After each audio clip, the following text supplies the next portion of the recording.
Good afternoon, everyone. Thank you for joining us for the second briefing of the second day of the 2019 General Assembly. My name is Chieko Noguchi, and I'm the Director of Public Affairs for the U.S. Conference of Catholic Bishops. I'm here with Bishop Michael Burbidge of the Diocese of Arlington, who is chairman of the USCCB's Committee on Communications, and he'll be introducing our panelists today. Your Excellency. Thank you. Good afternoon, everyone. So the panelists today who presented to the body of bishops are also here to respond to any of your questions. Honored to introduce Archbishop Charles Chaput, the Archbishop of Philadelphia, and the chairman of the Committee on Laity, Marriage, Family Life, and Youth, who presented a pastoral plan and framework for marriage and family life ministry and advocacy. We are also Bishop Frank Caggiano, Bishop Bridgeport, member of the Committee on Laity, Marriage, Family Life, and Youth. Bishop Caggiano was also the Bishop Delegate for 2018 Synod on the Young People, Faith, and Vocational Discernment, and the Bishop of Bridgeport, and Bishop Nelson Perez, the Bishop of Cleveland, the Chairman of the Committee on Cultural Diversity in the Church, joined by two of our young adults who presented to the body of bishops today, and thank you for that wonderful presentation. Thank you. Thank you, Bishop. Okay. Would you like to introduce our guests, Bishop Perez? Brenda Noriega from the Diocese of San Bernardino. Brian Rood from the Catholic Apostolate Center in Washington, D.C. Welcome. Thanks. Great. Thank you, Your Excellency. We'll go ahead and open the floor to questions from members of the media. I would ask that the questions pertain to the items that were discussed by the Assembly in this afternoon's session. If you have a question, I would ask that you signal to me and I'll call on you. Please note your name and your news organization and to whom you wish to address your question. And for the benefit of those who are joining us over the live stream broadcast, I would ask that you wait till someone on our staff can bring over a microphone before you ask your question. The first question goes to JD.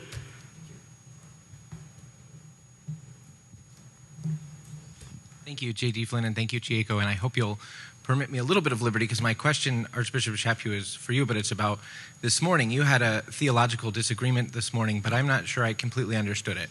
And I wonder if you could help us to understand what the issues were at stake as the bishops discussed the letter on faithful citizenship. I don't know that I understood it either, so I don't know that I can do what you've asked me to do. I know that it was suggested by one of the bishops that if you were in favor of seeing the abortion issue as foundational for our advocacy as bishops, somehow that was in opposition to the teaching of Pope Francis, and there's no way that could be the case.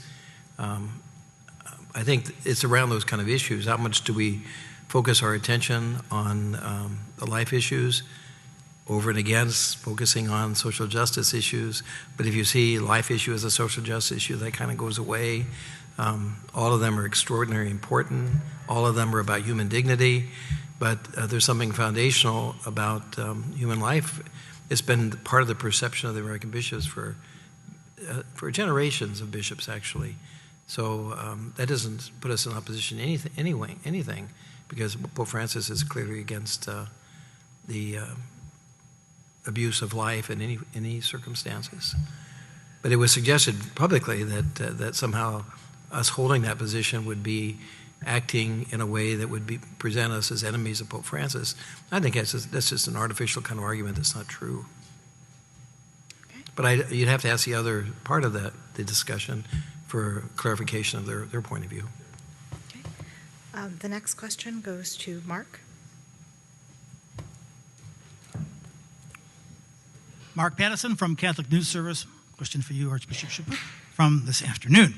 How confident are you about Catholic family life in the United States being shored up, being able to be an effective witness to their neighborhoods, their civic life, their nation? And can Catholic family life have, for lack of a better term, a halo effect on marriage and family life for families in the United States who aren't necessarily Catholic? Well, I think we're very confident that's the case. I think many of us have our own experiences in our diocese, how strong families, their life radiates out from that to many other issues. Strong families really are the foundation of most parochial life, really. I mean, that doesn't mean there aren't people who are very strongly committed who come from broken families, but it's very clear that intact families where people love and support one another faithfully in marriage is a happier and healthier environment for the raising of children. So I think that should be the goal of all of us. And I think it's difficult for families to survive at all without the support of other families. And that's what the church is trying to do here, trying to bring families together under the teachings of Jesus Christ, encouraging them to be good, faithful families for each other in the family, but also for the parish communities and then the broader community around them. But do we have confidence that works? Absolutely, because I think most of us know that from our human experience. The next question goes to Regina. Regina Garcia with Associated Press. Bishop Perez, when you presented today, a lot of the bishops brought up the issue of Catholic education and making sure that Catholic schools are open to immigrants and Hispanic families. I'm wondering how confident you are that it could potentially be achieved. As some of them mentioned, Catholic schools are not, the financial circumstances are not open to everybody, and I don't know if in certain states tax credits and vouchers are really controversial. So what do you see as a path to get them, to get those families to have access to Catholic schools? Tuition assistance is one aspect of it, but I don't think it's all just financial, though, either. I think it's also institutional. So there has to be a bridge between that an educational institution and an ethnic group, in our case, in that conversation, the Hispanic community, where you could do all the marketing you want and have all the money you want for the student.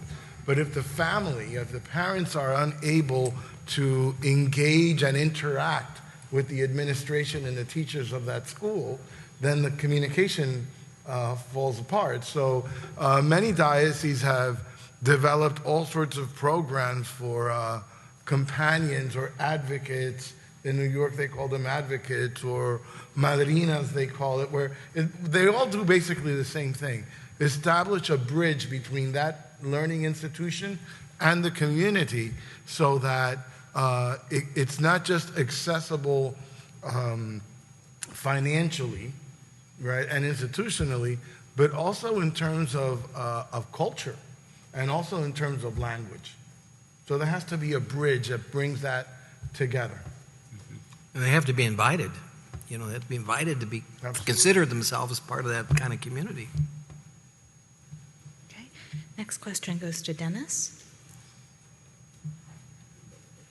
Dennis Sadowski, Catholic News Service. Underlying everything this afternoon seemed to be the talk of immigration and the controls that are at the border that the government is trying to impact. And it affects families, it affects parishes, it affects all our local communities. So I'm wondering, how far are the bishops overall and the bishops individually willing to go to push the issue with federal lawmakers, federal policymakers, and also to engage young people because they're the future of the church. So how far are you willing to go? I mean, how radical do you want to get? It's hard to answer that question because I don't know how you understand far and radical. What does that mean? What does that mean? I think Obedience, more political activity.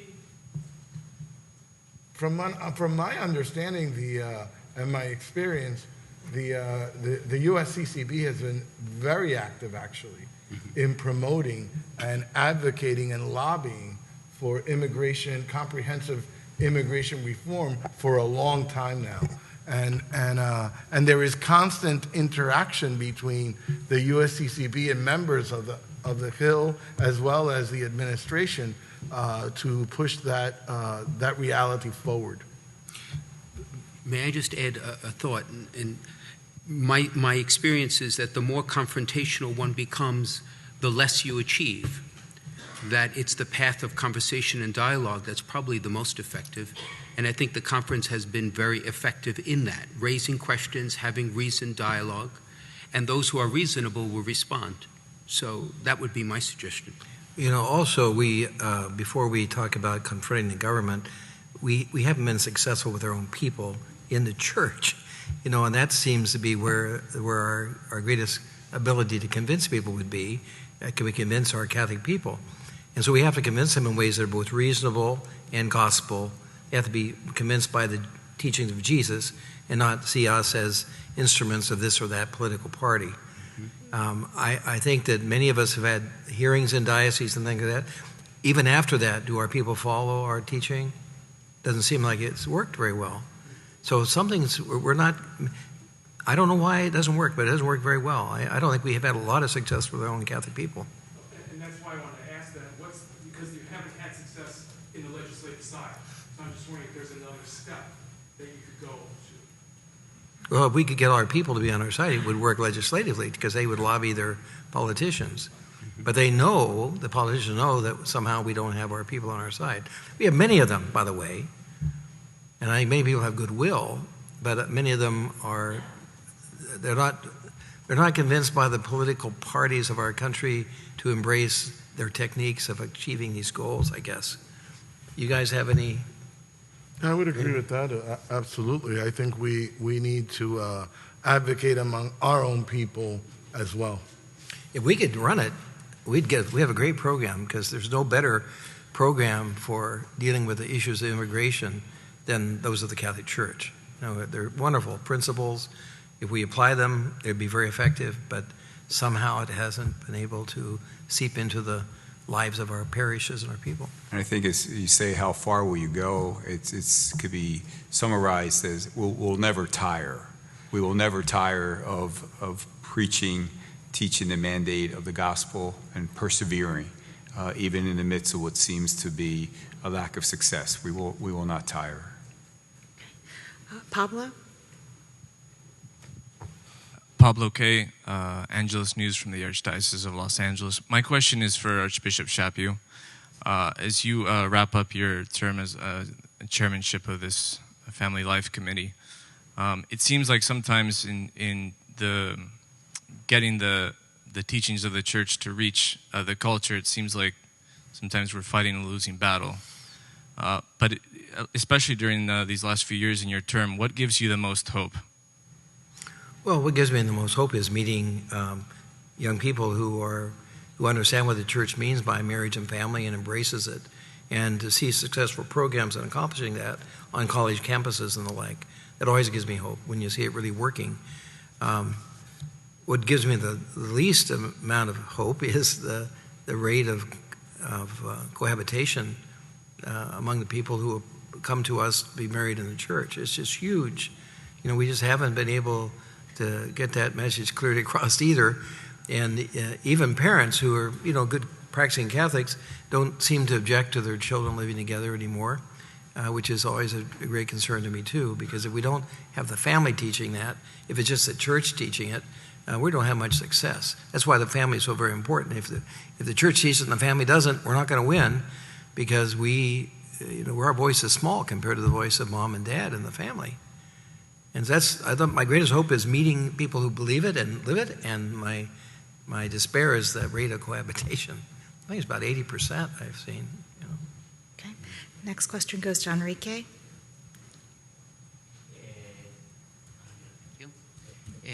Social communicators and CELAM, to you guys, to the youth, and Bishop Cayano, a short question and might be a short answer. Pope Francis is changing our pastoral minds. And how would you summarize Christus Vivit in one sentence? Might be long, but might be in one sentence. Is it possible?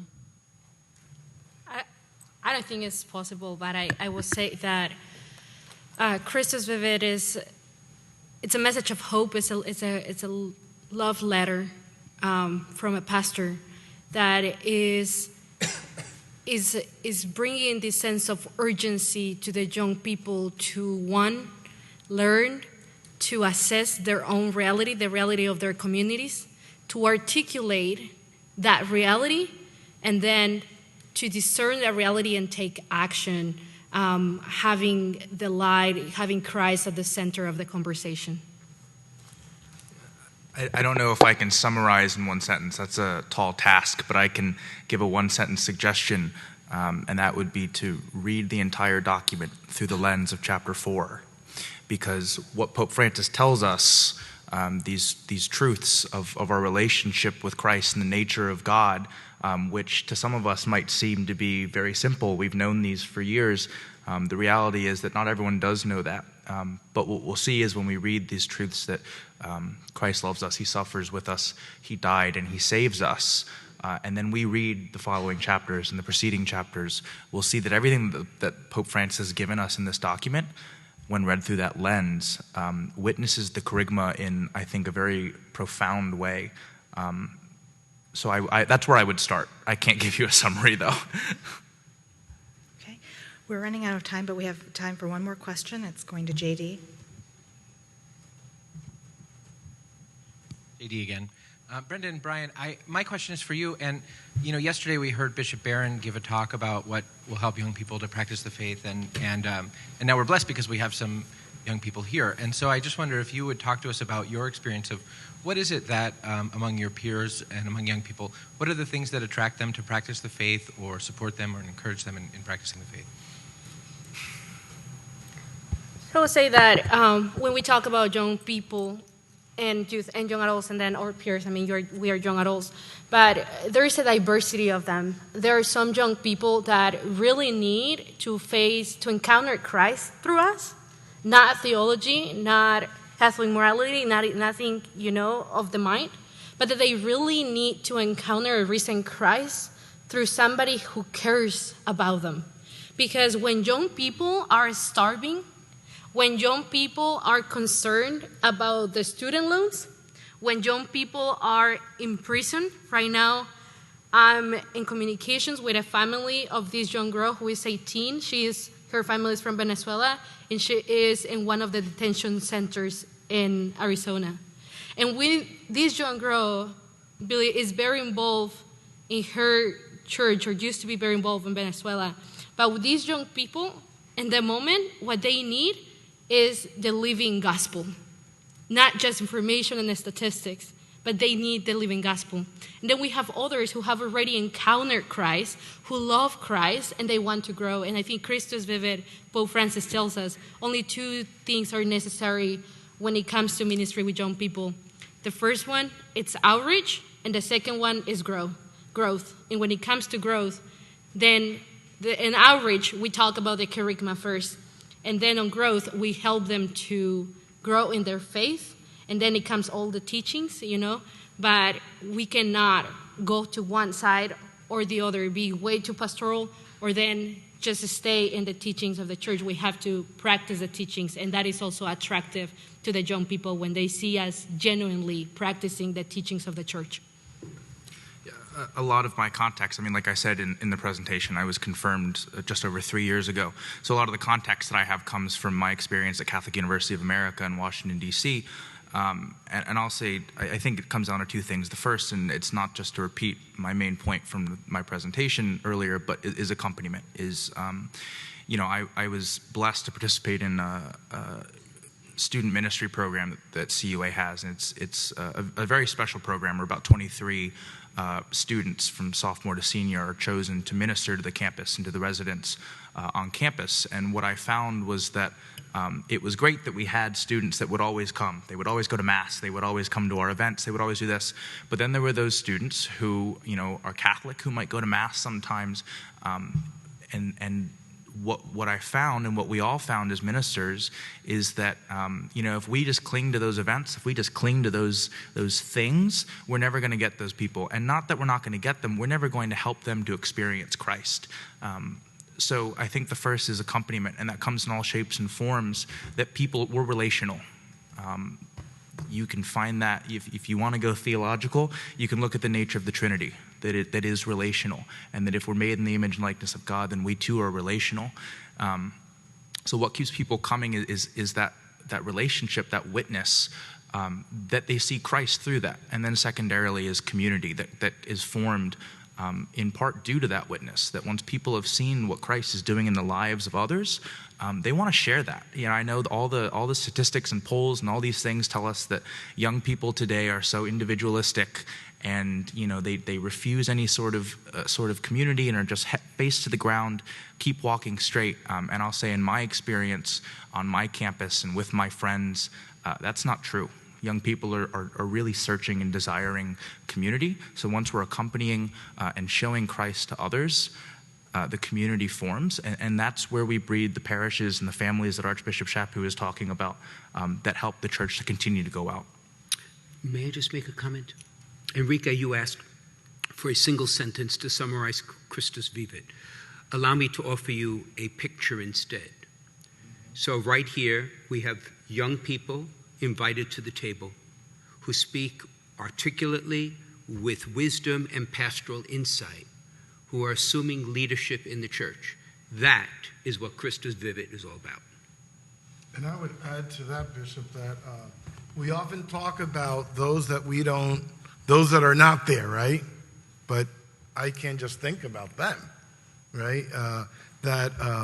Those that are, and my experience as a Bishop of Cleveland is encountering dozens and dozens of young adults who are alive for their faith and love Christ and are searching for that sense of community. Yes, they might be smaller in number as they were before, but so was the remnant of Israel at one point, right? That the big people of God was left as a little remnant. Archbishop spoke about that early on when he went to Philadelphia. I don't know if you remember that, Archbishop, when he was my Archbishop. And he spoke about, yes, that we might be a smaller church, like a remnant, but a more intense and more intentional and holier church. Well, thank you, Your Excellencies, and to our special guests.